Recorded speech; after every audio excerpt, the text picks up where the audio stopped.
संस्थापकम च। आचार्य बोलते हैं जैसे मधुमक्खी होती है, हजारों हजारों फूलों पर बैठती है और वहां से शहद इकट्ठा करके लाती है, शहद का छत्ते करती है। इसी प्रकार से जब आप आचार्य का ग्रंथ पढ़ो, कृपा आचार्य की कृपा है। आधा श्लोक, श्लोकार्थेन प्रवक्ष्यामि यदुक्तं ग्रंथकोटिभिः ब्रह्म सत्यम जगत मिथ्या जीवो ब्रह्मैव नामः। आधा श्लोक, शतश्लोकी। थोड़ी और मंद बुद्धि वाले हैं उनके लिए 100 श्लोक। जो उससे मंद बुद्धि वाले हैं उनके लिए उपदेश शास्त्री 1000 उपदेश। और उसके बाद भी समझ में नहीं आता तो फिर ग्रंथ भाष्य सब। आचार्य जो है आचिनोति शास्त्राणी,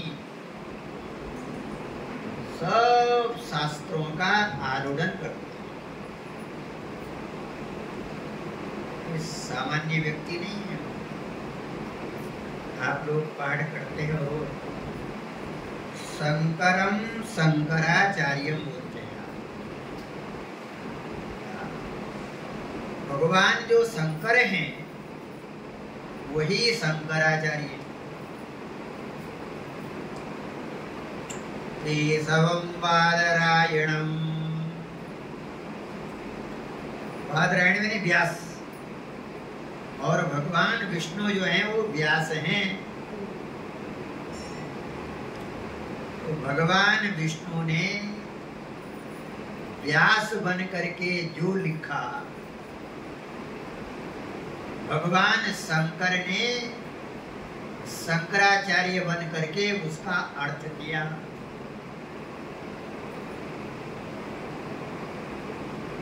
क्योंकि भगवान विष्णु पुराण कभी पढ़ा होगा आप लोगों ने, विष्णु पुराण में लिखा है बुद्धिर गणेशो। भगवान विष्णु की जब उपासना करते हो आप, मैं कभी आपको बताता हूँ, जब प्रातः काल महादेव को आप जल चढ़ाते हैं तो जल चढ़ाते समय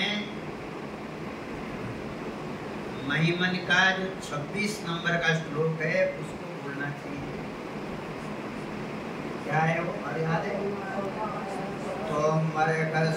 सोमा। तो महादेव जी को जब जल चढ़ाते हो तो सूर्य की पूजा हो जाती है। त्वम अर्कः, त्वम सोमः, त्वमसि पवनः, त्वम भूतवः, त्वमापः, त्वम व्योमः, त्वमुदरणी। ये श्लोक बोल करके जब आप जल चढ़ाते हो तो आपको किसी और की पूजा करने की जरूरत नहीं। जो असली में विधि विधान जानते हैं, वो जो पिंडी है वो माता जी साक्षात हैं।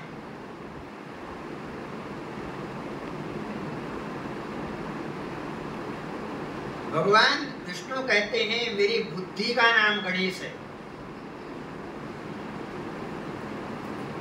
मेरी शक्ति का नाम दुर्गा है, और शिवेति मम आत्मा, और मेरी आत्मा का नाम क्या है? तो आत्मा का मतलब क्या होता है? जिसकी कोई बात आपसे छुपी ना हो वो आपकी आत्मा है। आपका पड़ोसी भी होगा, वो आपके सारे दोष नहीं जानता, लेकिन आपकी कोई बात आपसे छुपी हुई नहीं है। कोई बात ऐसी जो आपकी आप नहीं जानते हो, इसलिए तो तुम बोलते हो मैं मूर्ख, मैं खलकामी। किसके सामने बोलते हो? क्योंकि तुमको मालूम है किसको सब पता है। दूसरा तुमको कोई मूर्ख बोल नहीं सकता।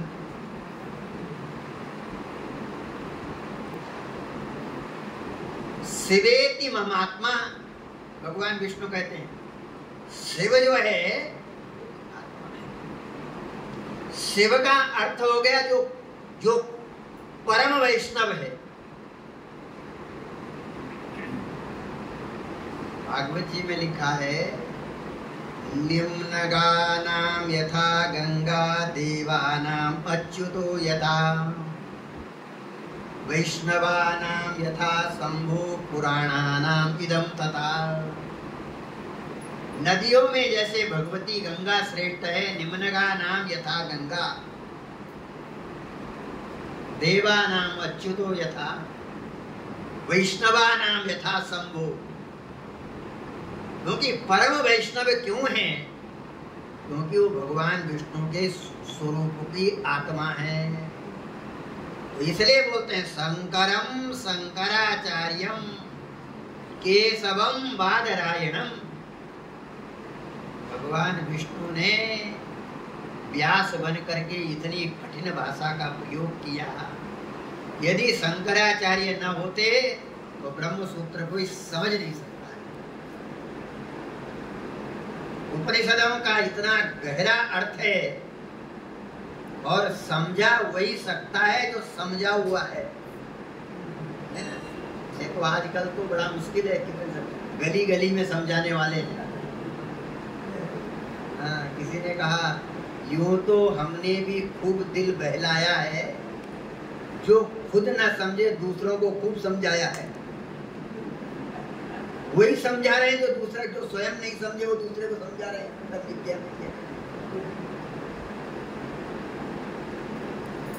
बड़ा कठिन है। आचार्य के बारे में लिखते हैं 8 वर्षे चतुर्वेदी 12 सर्वशास्त्रविद 16 कृतवान भाष्यम 33 मुनिरव्यगात्।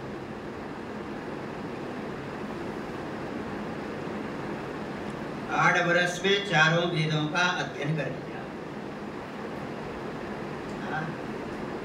8 वर्षे चतुर्थ। आचार्य जो है ना, आचार्य हैं क्योंकि जब आप उनका कोई भाष्य देखते हो, एक भाष्य के अंदर कहीं बृहदारण्य उपनिषद का दृष्टांत देंगे, फिर वो उद्धरण जो है छांदोग्य का देंगे, गीता का देंगे, महाभारत का देंगे। आपका दिमाग काम नहीं करेगा आचार्यों ने इतने ग्रंथ कब पढ़े। कठिन काम है। जब पढ़ते थे हमारे गुरु जी कहते अरे आचार्य नहीं होता तो कोई व्यास को समझ नहीं पाता।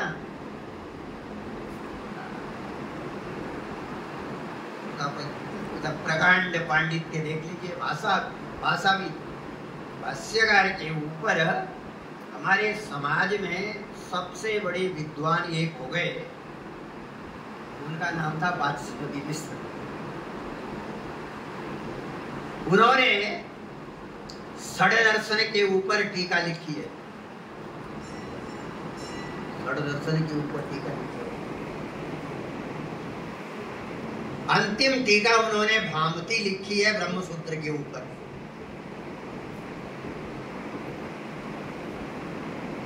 वाचस्पति कहते हैं हमारी जो वाणी है वो गंदे नाले के समान है, प्रत्योदक। और भगवान शंकराचार्य की जो वाणी है वो गंगा जी के समान है। तो जैसे कोई नाला गंगा जी में मिलता है और गंगा जी बन जाता है, उसी प्रकार से हम अपनी वाणी को आचार्य की वाणी में मिला करके अपनी वाणी को पवित्र करें। शंकराचार्य के भाष्य के बारे में विनोबा भाई के जो भाई हैं, उन्होंने ब्रह्म सूत्र के ऊपर लिखा है। 3रे अध्याय के ऊपर नहीं लिखा उन्होंने, पहला, दूसरा, चौथा अध्याय के ऊपर लिखा है। भाष्य का ये अनुभव है कि आदमी के शरीर से रोगों की निवृत्ति हो जाती है। सब संपूर्ण कामना पूर्ण करने वाला भाष्य। आप लोग भाग्यवान हैं, भाष्य श्रवण करने के लिए मिलता है? नहीं तो पापी अपनी तरफ से अपने ढंग से, पापी व्यक्ति तो सत्संग हॉल में आ नहीं सकता है, पाप प्रवृत्त नहीं होने देता कभी भी। हाँ, ऐसा लिखा है, ऐसा नहीं बोला बाबा जी, ऐसा बोलता है। श्लोक उदाहरण है इसका, यदा मनुष्या प्रचलन्ति गंगाम रुदन्ति पापानि मिथो वदन्ति। जब मनुष्य गंगा स्नान करने के लिए जाता है तो पाप कांपने लगते हैं। यदा मनुष्या प्रचलन्ति गंगाम रुदन्ति पापानि मिथो वदन्ति अहो कृतघ्ना मनुजा निर्लोके। अरे गंगा में स्नान करेंगे तो बिना भोगे ही पाप कट जाएंगे। तो पाप बोलता है घबराओ मत, इसके कपड़े में बैठ जाओ।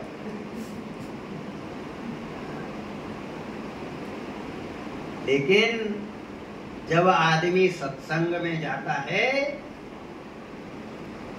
स्वाध्याय श्रवण करने के लिए आता है, तो पाप तो आपके पास में पाप ऐसे ही छोड़ करके भाग जाते हैं। लेकिन वो जबरे होते हैं, पाप बहुत जबरदस्त होते हैं, आने नहीं देते। जहाँ बुढ़े बुढ़ी की कथिया चलेगी, गंदे लोगों की कथा चलेगी, वहाँ भीड़ भीड़ रहेगी। लेकिन जहाँ भाष्य चलेगा वहाँ कोई आता नहीं है कि अच्छा इसका उत्तर कृष्ण ने दिया है गीता में, मनुष्याणाम सहस्रेषु कश्चित् यतति सिद्धये यततामपि सिद्धानाम कश्चित् मां वेति तत्त्वतः। अच्छा, लाखों व्यक्तियों में एक आध की प्रवृत्ति होती है। कौन आता है सर? प्रभु सूत्र कौन सुनेगा शास्त्र? क्योंकि जीवन के राज तो उसी में है।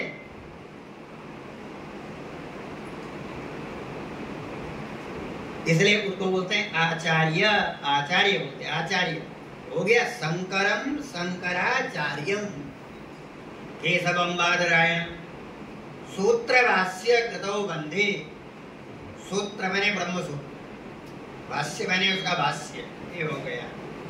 तो ये जो आचार्य हैं, इन्होंने अष्टवत चतुर्वेदों का अध्ययन किया, 12 वर्ष की अवस्था में संपूर्ण शास्त्रों का अध्ययन किया,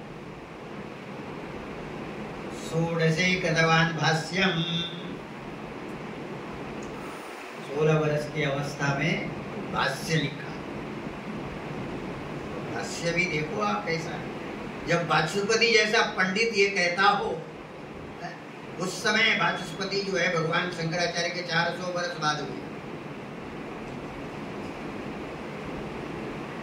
सारा पंडित समाज एक ही व्यक्ति को मानता है, उसका नाम है वाचस्पति मिश्र।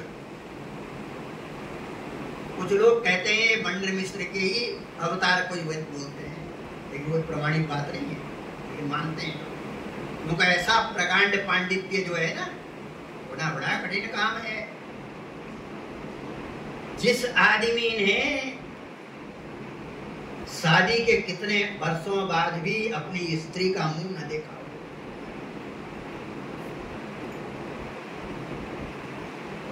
संयम की पराकाष्ठा, और ये तभी संभव है जब शास्त्रों का आप चिंतन करते हो। शास्त्रों में प्रतिपाद्य जो परमात्मा है वो परमात्मा आपको दिखाई देता हो। ऐसे ही पाठ नहीं करते। पतंजलि ने लिखा है तदर्थ जपस तदर्थ भावना। जिस शब्द का आप उच्चारण करें वो अर्थ आपके सामने प्रकट हो जाए। पढ़ते अर्थ करते तो अर्थ यदि प्रकट होगा, आपके चेहरे के हाव भाव कब बदलते हैं? जब आप अर्थ समझते हैं तब हाव भाव बदलते हैं। तुम्हारी प्रशंसा कर ले कोई तो कितना खुशी हो जाता है, बात नहीं। कोई निंदा कर दे तो कितना दुख हो जाता है, क्योंकि अर्थ समझ में आ गया। इसी प्रकार से जब मंत्रों का उच्चारण करते हैं, तो जब आप उसका अर्थ समझते हैं तब आपकी भावना बनती है।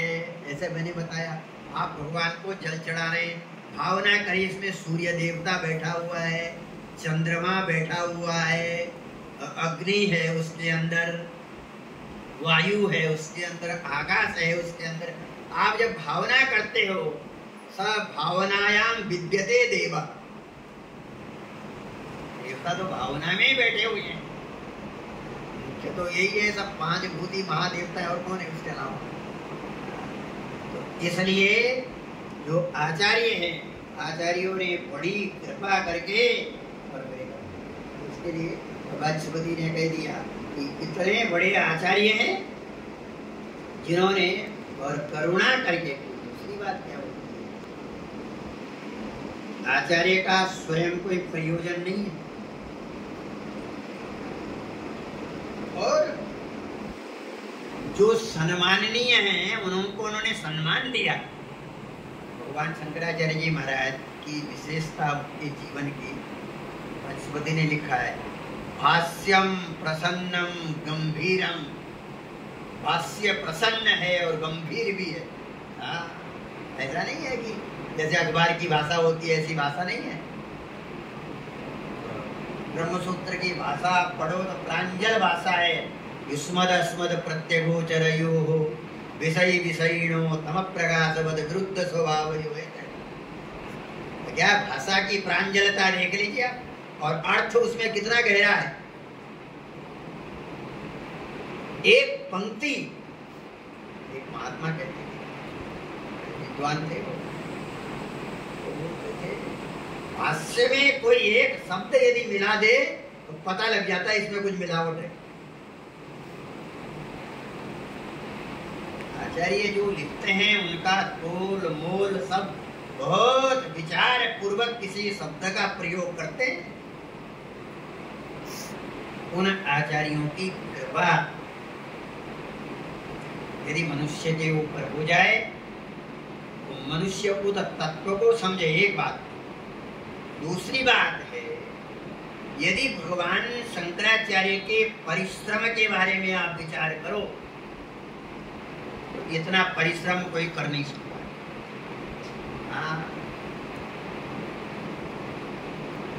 एक बार कहीं हमको अवसर मिला, कहीं हम 2-3 महीने कहीं ठहरे हुए थे, हमने आचार्य की ग्रंथावली मंगाई। शंकर ग्रंथावली मिलती है, आप उसको देखो तो कई वर्ष लग जाए आपको उसको पढ़ने में, वर्ष का जीवन बीत जाए। बृहदारण्यक का भाष्य देख लो, छांदोग्य का भाष्य देख लो, ईशावास्य का भाष्य देख लो, केन उपनिषद आप पढ़ते हो तो केन का वाक्य भाष्य, पद भाष्य देखिए। धर्म की जितनी गहराई को श्रवण करने से आप समझ सकते हैं। धर्म केवल क्रिया का विषय नहीं है। ये भी समझ लेना, क्रिया वाला जो धर्म होता है ना, उसका कोई ज्यादा महत्व नहीं होता। अब देखा है, बहुत बच्चे छोटे रहते हैं तो अपनी दादी के साथ में मंदिर में चले जाते हैं, महात्मा को नमस्कार किया तो कर लेते हैं, बाद में जाकर के वो सब न मंदिर में कभी आते, वो बस जैसे पानी की बूंद होती है, कभी गिरे ना, जब तक गिरती है तब तक सड़क गीली दिखती है, और उसके बाद जो है वो धर्म जो आदमी के स्वभाव में तभी आता है जब आदमी श्रवण करता है। जब तक वो श्रवण नहीं करता तब तक धर्म स्वभाव में नहीं आता। हम रहते हैं, महात्मा हैं, बहुत लोग मिलते हैं, इतने लोग हैं, बच्चे सब विदेशों में जाके रह गए, बड़ी बड़ी फैक्ट्रियां हैं, 10,000 फुट में, 50,000 फुट में, कोई देखने वाला नहीं है। बुढ़िया बोलते हैं, महाराज जी मेरा लड़का वहाँ डॉक्टर है। मैंने कहा आता है इंजेक्शन लगाने के लिए? मुंह में फंसी हुई है बिना मतलब की, मर भी जाएगी तो भी आएगा नहीं, क्योंकि उसको आने में बड़ा समय लग जाएगा, तब तक लाश सड़ जाएगी।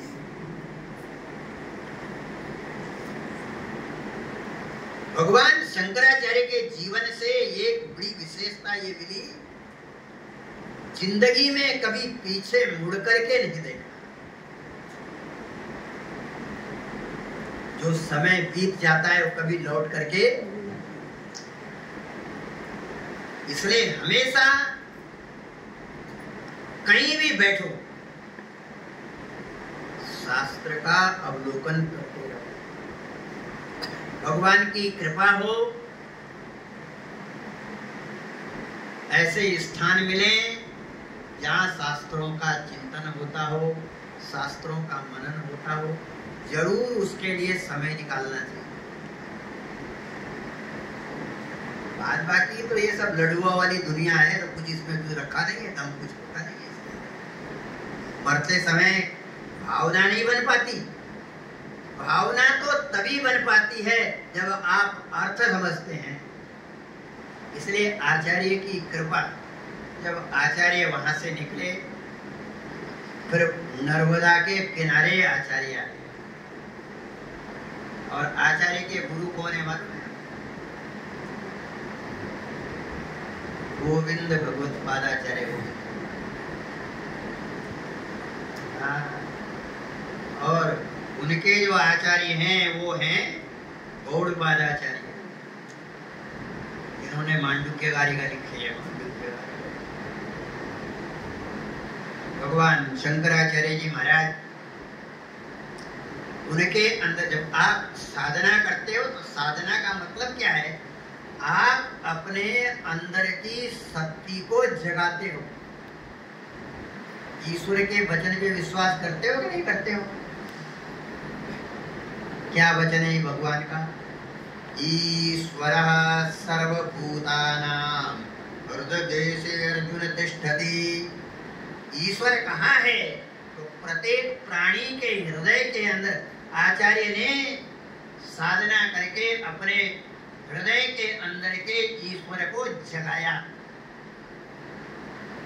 और उसका अपने अंदर अनुभव किया। और उसका प्रयोग कहाँ किया मालूम है? जब गोविंद भगवत पादाचार्य नर्मदा के किनारे बैठे थे और नर्मदा में भयंकर बाढ़ आ गई, पूरी गुफा डूब गई, भगवान शंकराचार्य जी महाराज ने संकल्प किया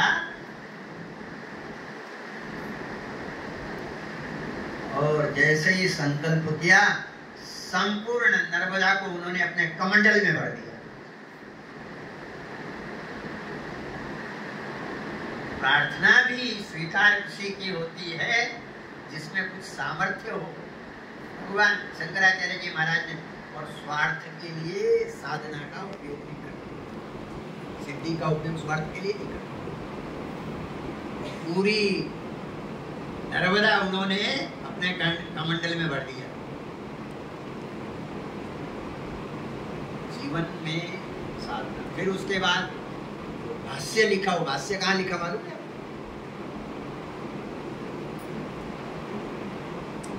भाष्य लिखा बद्रीनाथ के आगे, जो माणा गांव है वहां व्यास गुफा है।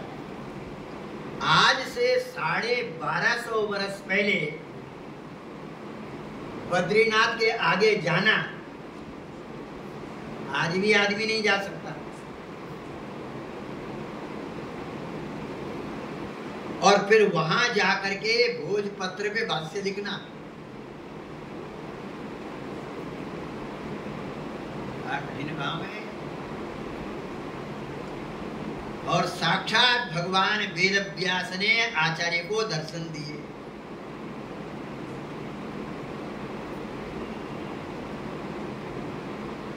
भगवान शंकराचार्य जी महाराज ने सिद्धांत की दृष्टि से भले ही किसी का खंडन किया हो, लेकिन व्यक्ति मात्र के प्रति उनके चित्त में करुणा है।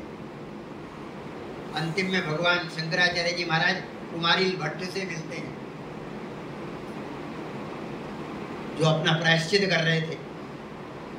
तो देखिए आप, कहाँ केरल में पैदा हुए और उसके बाद नर्मदा किनारे आए, गुरु के पास में गए, दीक्षा प्राप्त की भगवान काशी विश्वनाथ, मैया नर्मदा ने दर्शन दिए और फिर भगवान विश्वनाथ ने दर्शन दिए। आचार्य देखो आप, फिर भगवती गंगा का साक्षात्कार करते हैं। भगवती तब तीरे धीर मात्रा सर्वम विगत विषय तृष्णा बोलते हैं आचार्य। जब आप साधना करते हो तब आपको कुछ कुछ अनुभव होता है। हम लोग कोई पशु नहीं है, ये खाली भोगों को भोग करके कुत्ते गधे की तरह मर जाओ, नहीं। ये शरीर आपको मिला है, ये कुछ विशिष्ट प्रयोजन इसका है। आप ऐश्वर्य का उपभोग करें, लेकिन ईश्वर की अनुभूति भी करें। विवेक आपको रहना चाहिए। देखो, एक बात श्री कृष्ण की आप लोग ध्यान में रखते होंगे और मानते भी होंगे। अभी कोई दवा खाना आपने ऐसा देखा क्या जिसमें लिखा हो कि यहाँ आने के बाद कोई मरेगा नहीं? ऐसी दवाई बनेगी जिसको खा के आदमी मरे नहीं। इसका मतलब क्या हुआ? इसका मतलब मरना पक्का है। मैं बोलता हूँ कभी आपको, कहीं लिखा रहता है यार थूकना मना है, यहाँ ये करना मना है, वो करना मना है, फोटो खींचना मना है, लेकिन कहीं ये लिखा नहीं मिलता कि यहाँ मरना मना है। कोई जगह देखिए आपने ऐसे लिखा हो यहाँ मरना मना? आईसीयू में भी चले जाओ, वहां भी लिखा नहीं है यहाँ मरना मना है। मुझे लगता है कलयुग बड़ा विचित्र है। ज्यादा करके आदमी हॉस्पिटल में मरता है। जाता वहां किसके लिए? बचने के लिए जाता है कि मरने के लिए जाता है? ले जाते हैं सब मरने के लिए, और वो सोचता है मैं बचने के लिए वहां जा रहा हूं। समझ लो बात। इसलिए आचार्य ने मृत्यु निश्चित है, सबका मंत्र है, इह चेद वेदीत अत सत्यमस्ति, नो चेद वेदीत महती विनक्ति, भूतेषु भूतेषु विचित्य धीरा, प्रत्यस्मात् लोकात् अमृता भवन्ति। इह चेद वेदीत अत सत्यमस्ति। मनुष्य शरीर में आकर के यदि आपने सृष्टा की अनुभूति कर ली, अत सत्यमस्ति, सब ठीक है। मनुष्य जीवन आपके लिए वरदान है, लेकिन मनुष्य जीवन पाने के बाद खाली खा पी करके मर के चले गए, पशु में और तुम्हारे में कोई अंतर नहीं।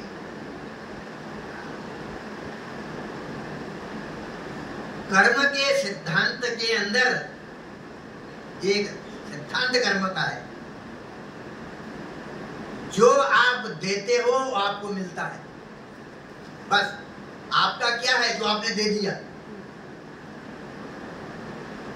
और जो रखा है वो आपका नहीं है। भले आपने पाप, उसका पाप आप भोगो, पाप से भी कमाया है तो पाप आपको भोगना है, लेकिन वो आपको फायदा नहीं देगा। आपको फायदा वो देगा जो आपने दे दिया। इसलिए आचार्यों ने कहा थोड़ी कर्म से ऊपर उठो। जब कर्म से थोड़ा ऊपर उठते हैं तो कर्म से ऊपर कैसे उठना है? निष्काम कर्म करना है। और जब निष्काम कर्म आप करते हो, मैंने कहा जब आप स्वाध्याय में आते हो, स्वाध्याय करते हो, एक तो आपकी बुद्धि वहां रहती है। यदि कोई पढ़ता हो, टाइम पास के लिए आता हो तो बात अलग है, लेकिन यदि समझने के लिए आता हो तो बुद्धि उसकी वहां रहती है, मन उसका वहां रहता है, शरीर रहता है कि नहीं रहता?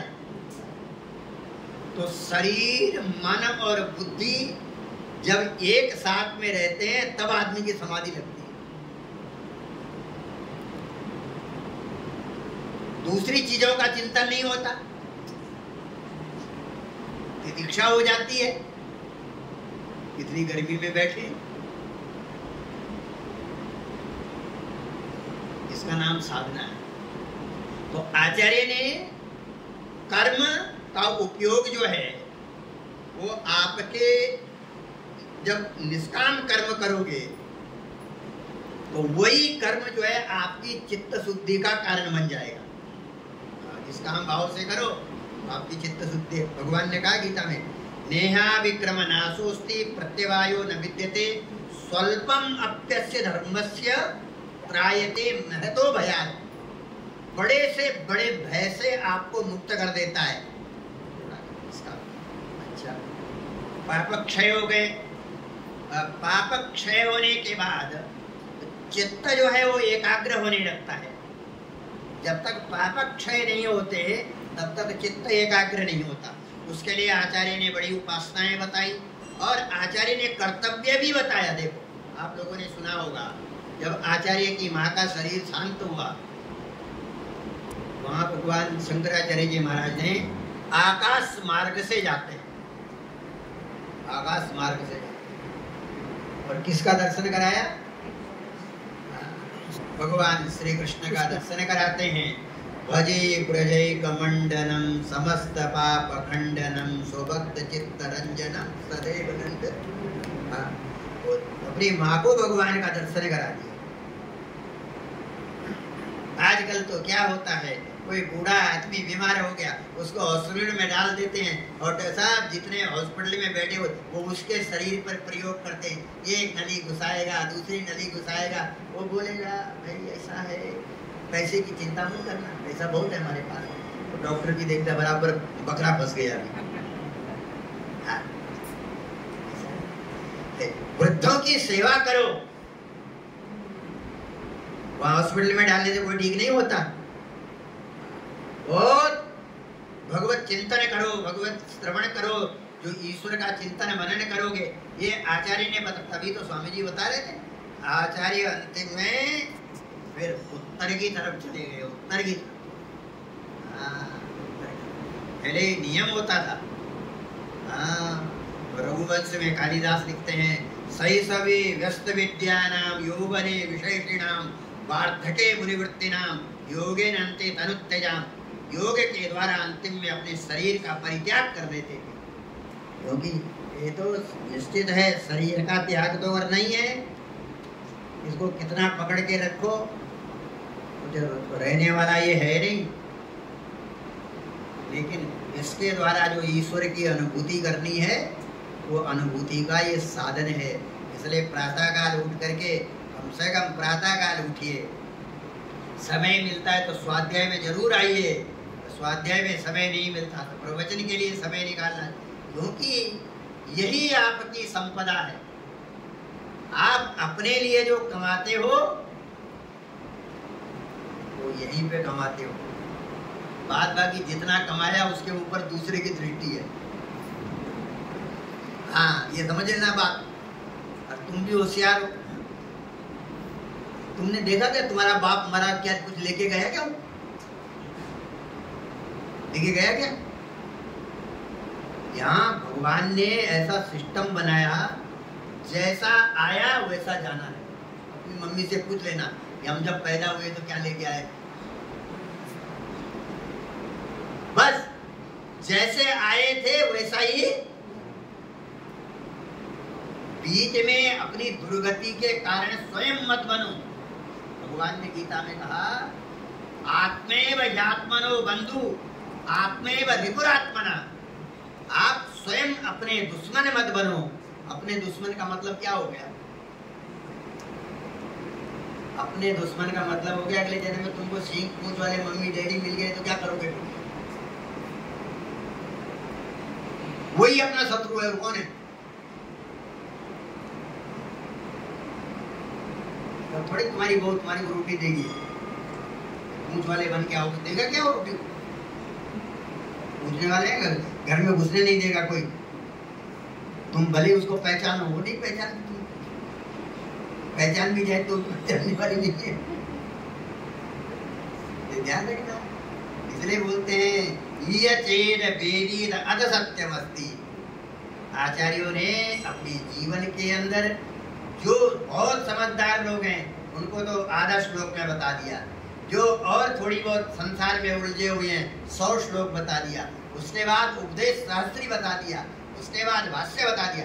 आचार्यों की कृपा प्रत्येक प्राणी के ऊपर समान रूप से बरसती है। ऐसे आचार्यों का जब आप स्मरण करते हैं अपनी वाणी पवित्र होती है। पूरा हो गया। ओम पूर्णमदः पूर्णमिदं पूर्णात् पूर्णमुदच्यते पूर्णस्य पूर्णमादाय पूर्णमेवावशिष्यते। ओम शांति शांति शांति।